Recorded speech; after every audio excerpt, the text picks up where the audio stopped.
In the continuation of chapter number 6 electromagnetic induction, आज हम mainly बात करेंगे एडी करंट्स के बारे में। लेकिन before that let us find out the relationship between the induced charge and change in magnetic flux. वैसे मैंने इस रिलेशन को कभी पूछते हुए एग्जामिनेशन में नहीं देखा है, बट स्टिल सीबीएसई है, we should not leave anything. तो बात करते हैं चेंज इन फ्लक्स की बात हो रही है, चेंज इन मैग्नेटिक फ्लक्स की बात हो रही है। तो वी नो दैट ईएमएफ को हम रिप्रेजेंट करते हैं delta phi by delta t से। अगेन हम करंट को भी रिप्रेजेंट करते हैं ईएमएफ बाय रेसिस्टेंस से।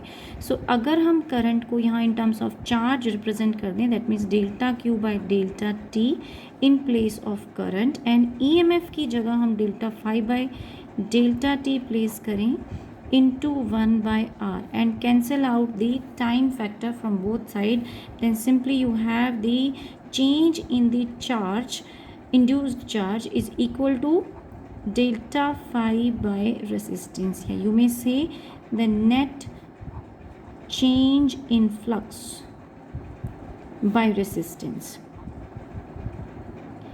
Now क्लियरली विजिबल है इस एक्सप्रेशन के अंदर कि चार्ज जो है वो फ्लक्स पे डिपेंड करता है, बट टाइम पे डिपेंड नहीं करता। तो टाइम के टोटली इंडिपेंडेंट है इंड्यूस्ड चार्ज। सो मेनली हमारे पास कंक्लूजन पार्ट यही था कि टाइम पर चार्ज एक्यूमुलेशन, जो इंड्यूस्ड चार्ज डेवलप होगा सर्किट के अंदर, वो rate of change of flux पे डिपेंड नहीं करता, बल्कि वो सिर्फ फ्लक्स पे डिपेंड करता है। चलिए अब बात करते हैं एडी करंट्स की। Let us now talk about eddy currents. और eddy currents basically induce currents ही हैं जो किसी भी कंडक्टर के अंदर, शीट्स के अंदर, कंडक्टिंग शीट्स के अंदर या फिर मेटेलिक ब्लॉक्स में प्रोड्यूस होती हैं। और ये क्यों प्रोड्यूस होती हैं? Because of the production of induce EMF. और इंड्यूस ईएमएफ कैसे आएगा? Whenever we change the magnetic flux linked with the coil. तो हम इंड्यूस्ड करंट डेवलप करा सकते हैं by changing the magnetic flux linked with the coil. Induced currents को हम दूसरा नाम देते हैं फौकॉल्ट करंट्स, और ये नेम ऑफ द साइंटिस्ट है, उन्हीं के नाम पे हमने इनको नाम दिया। एडी भी बोलिए, एडी करंट्स भी बोल सकते हैं, फौकॉल्ट करंट भी बोल सकते हैं। और ये डेवलप जो हुई थी, डिस्कवर पहली बार हुई थी 1895 में। इनकी नेचर अगर हम बताएं तो ये हमेशा मैग्नेटिक फील्ड लाइंस के नॉर्मल होगी। जैसे मैं यहाँ पर अगर आपको रिप्रेजेंट करूँ, ये नॉर्थ पोल है, ये साउथ पोल है। अगर मैग्नेटिक फील्ड लाइंस इस तरह से जा रही हैं नॉर्थ से साउथ की तरफ नॉर्मली अक्रॉस दिस शीट, एक शीट मैंने कंसिडर कर लिया, तो यहाँ पर ये जो सर्कल्स आपको दिखाए गए हैं, ये सर्कल क्या रिप्रेजेंट कर रहे हैं? एडी करंट रिप्रेजेंट कर रहे हैं। तो ये सर्कल्स जो हैं कॉन्सेंट्रिक सर्कल्स, ये एडी करंट रिप्रेजेंट कर रहे हैं। और इस तरह से कॉन्सेंट्रिक क्लोज लूप्स में एडी करंट्स फ्लो करती है normal to the magnetic field lines. अब यहाँ हम इसके कुछ एक्सपेरिमेंट्स देख लेते हैं कि कहाँ पर हम एडी करंट्स कई जगह पर आपके लिए एडवांटेज का काम करती हैं और कई जगह पर ये डिसएडवांटेज भी हमें फेस करनी पड़ती है बिकॉज ऑफ एडी करंट्स। तो यहाँ कुछ एक्सपेरिमेंट्स ले लेते हैं। पहला एक्सपेरिमेंट देखें तो जंपिंग डिस्क, जहाँ मैंने एक सिलेंड्रिकल कोर ले लिया है और सिलेंड्रिकल कंडक्टिंग कोर है, मेटल का बना हुआ है। तो इसके अराउंड हमने कुछ वायर्स रैप कर दिए टू, या फिर ये कह सकते हैं आपने से एक सोलेनॉइड के अंदर आपने एक कोर को रख दिया है, और उसके साथ आपने डीसी सोर्स या एसी सोर्स कुछ भी लगा सकते हैं। अगर आप एसी सोर्स लगाएंगे तो ये कंटिन्यूस करंट आपको मिलता रहेगा, कंटिन्यूस चेंज इन फ्लक्स मिलेगा। लेकिन अगर आप डीसी सोर्स लगाएंगे तो ये जो होगा ये मोमेंटरी मिलेगा।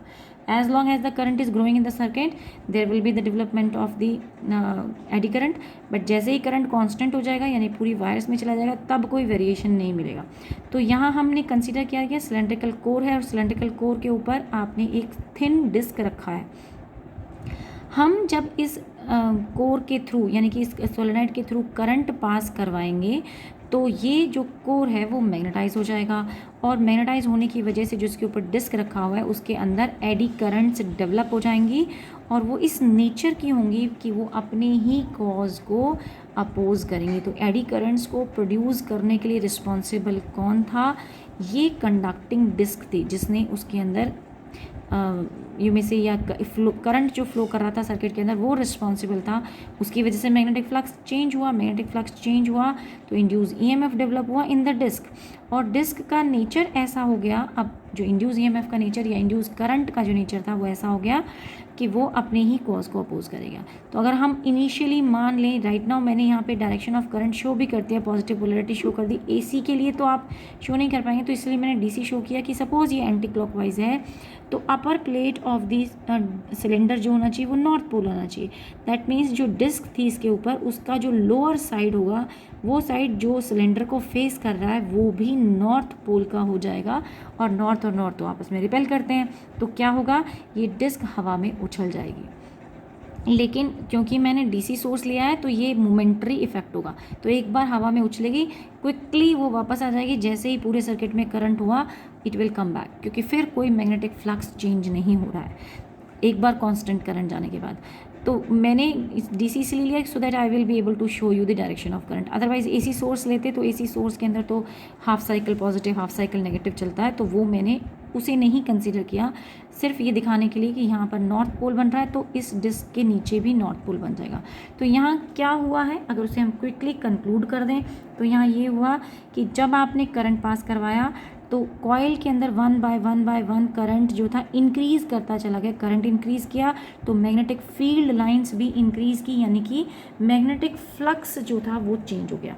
जब मैग्नेटिक फ्लक्स चेंज हुआ तो डिस्क के अंदर एक इंड्यूस्ड करंट जो है, यानी कि जो magnetic field lines passing through the disc थी वो वेरी कर गई, तो इस डिस्क के अंदर एक इंड्यूस ईएमएफ सेटअप हो गया, और इंड्यूस ईएमएफ सेटअप करने के लिए रिस्पॉन्सिबल कौन था, ये वायर्स थी, यानी इन वायर्स में पास करने वाला करंट था। तो उसे क्या करना है, उसे उसी करंट को अपोज करना है।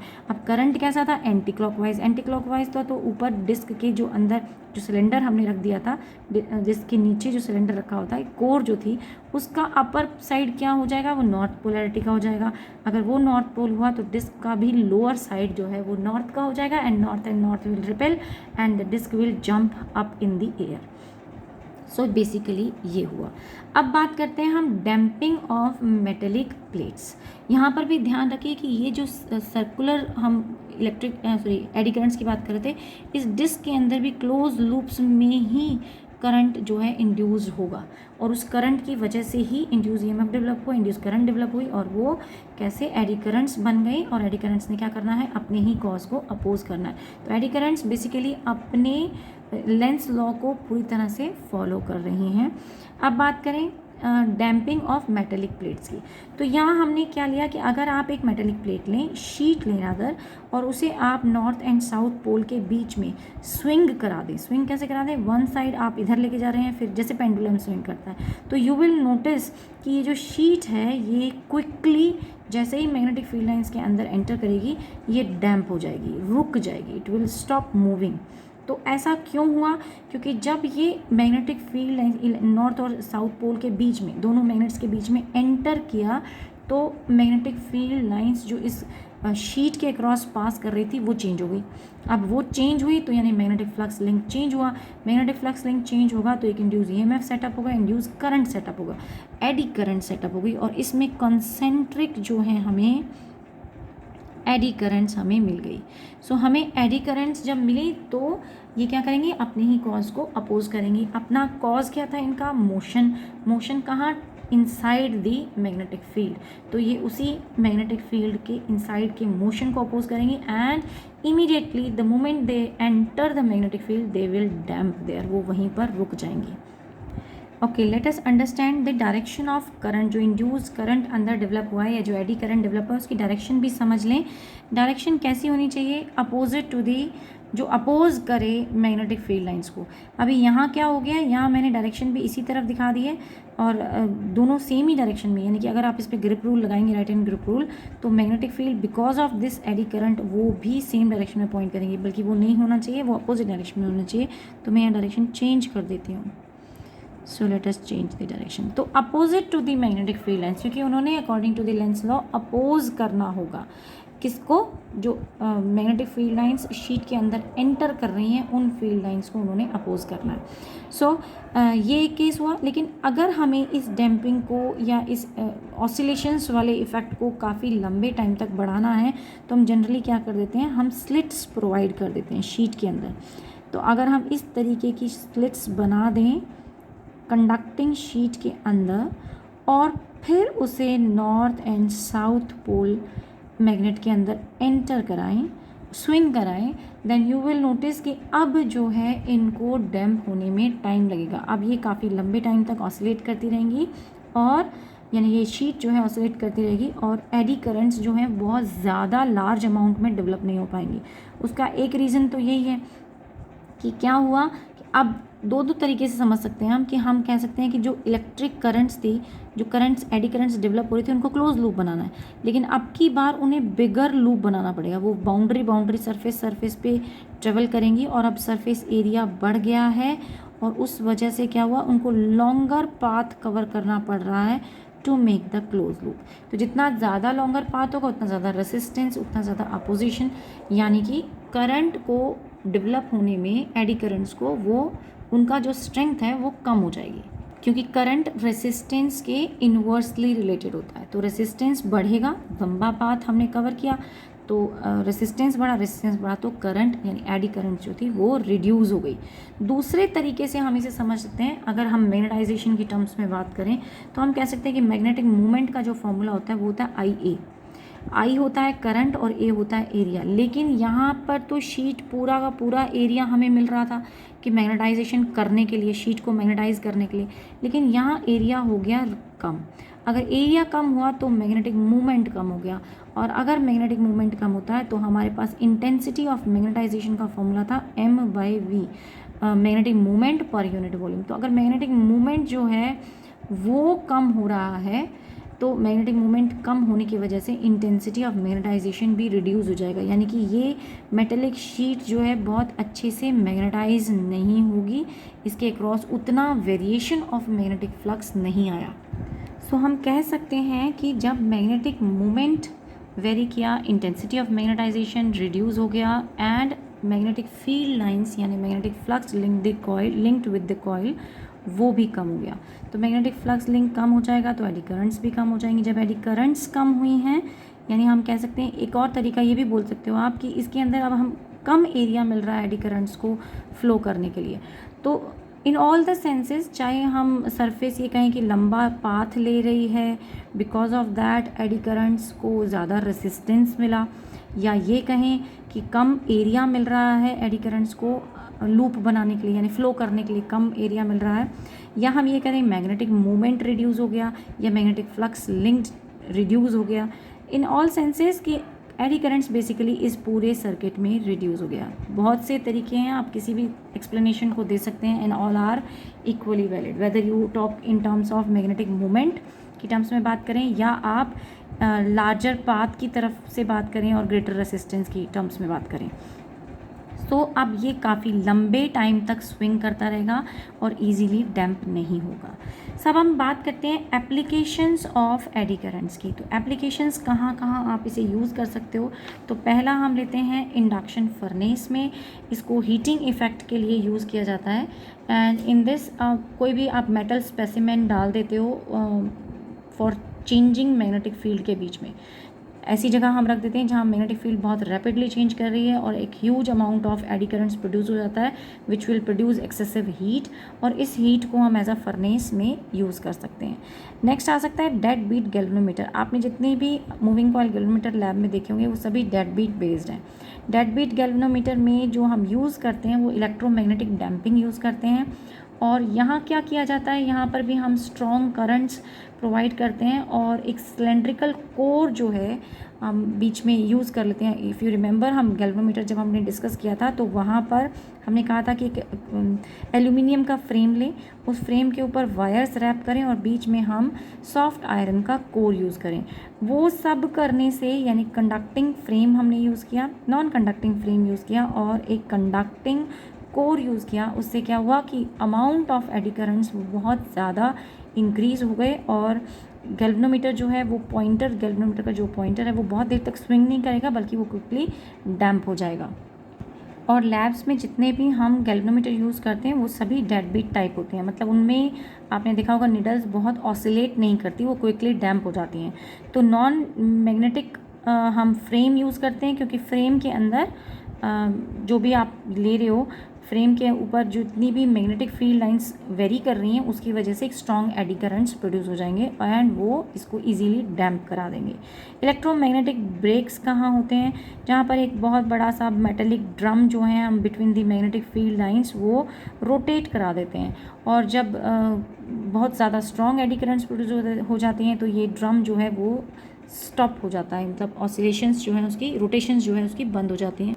इसे हम मोस्टली ट्रेन्स में यूज़ करते हैं। ट्रेन्स में आपने देखा होगा जो चेन खींची जाती है तो वो अचानक से क्या होता है कि वो रुक जाती है ट्रेन चलती हुई भी। दैट इज़ अ केस जब हम मेटेलिक ड्रम्स पर इन बिटवीन यानी अचानक से चलते हुए मोशन में भी हम स्ट्रॉन्ग मैग्नेटिक फील्ड अप्लाई कर देते हैं और वहाँ एडी करंट डेवलप हो जाती है और क्विकली मोशन स्टॉप हो जाता है।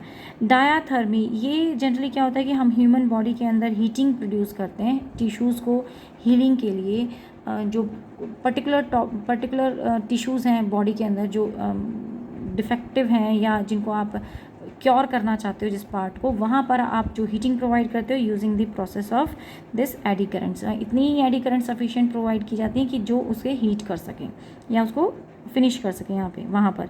एनर्जी मीटर्स जो हैं आपने घरों में आपके एनर्जी मीटर्स लगे हुए हैं, वहाँ पे कंजम्पशन कितनी हुई इलेक्ट्रिसिटी की, तो वो भी डिटेक्ट करने के लिए हम एडी करंट्स को एज एन एप्लीकेशन यूज़ करते हैं। स्पीडोमीटर में भी यही है कि इंस्टेंटेनियस स्पीड हम निकाल पाते हैं क्योंकि जो कॉइल है, सॉरी नॉट कॉइल बल्कि मैग्नेट जो होती है वो हम एक होलो एल्यूमिनियम ड्रम में हैंग करा देते हैं। जब कॉइल मैग्नेट घूमती है तो वो ड्रम के अंदर जो एल्यूमिनियम का ड्रम आप यूज़ कर रहे हो उसके अंदर स्ट्रॉन्ग एडी करंट्स प्रोड्यूस होती हैं और वो स्ट्रॉन्ग एडी करंट्स जो हैं वो डिटेक्ट करती हैं कि कितनी स्पीड से व्हीकल ट्रेवल कर रहा था। इनफैक्ट जो मैग्नेट जो बीच में रोटेट कर रही होती है ड्रम के अंदर वो व्हीकल की स्पीड के अकॉर्डिंग रोटेट करती है and because of the rotation magnetic flux link change हो जाता है और उसी की वजह से स्ट्रॉन्ग एडी करंट्स प्रोड्यूस हो जाते हैं।